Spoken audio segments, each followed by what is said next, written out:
खुलुमबाय।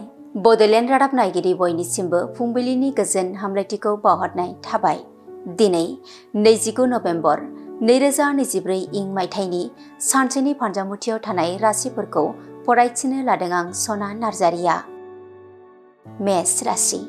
नखराव बयजोंबो अनलायना थागोन। देहा सावस्रिया गाहामै थागोन। गाहाम सान। वृष राशि। मोजां सान। साननाय बादि जाफुंगोन।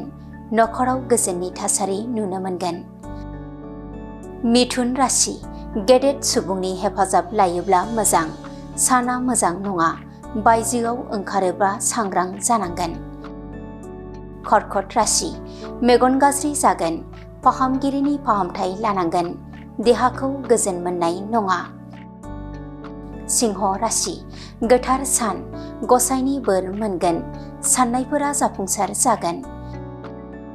कन्या राशि। गोसोआ जिंगायाव थागोन। जेरावबो थाथेरनो हानाय नङा। बायदि साननायजों साना बारलांगोन। तुला राशि। आय दंसोगारो। फालांगि खालामनायाव मुलाम्फा मोनगोन। रां बुथुमना लानायनि गाहाम सान।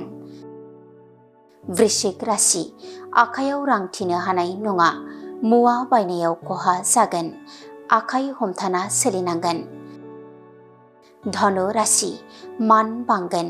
गरिब सुबुंखौ हेफाजाब होनानै बोर मोनगोन। गोजोननि सान। मकर राशि।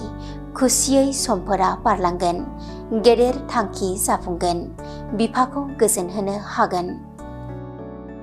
कुम्भ राशि। साननाय बादि जाफुंनाय नङा। गोसो गाज्रि जागोन। साना बायदि जेंनाजों बारलांगोन। मीन राशि।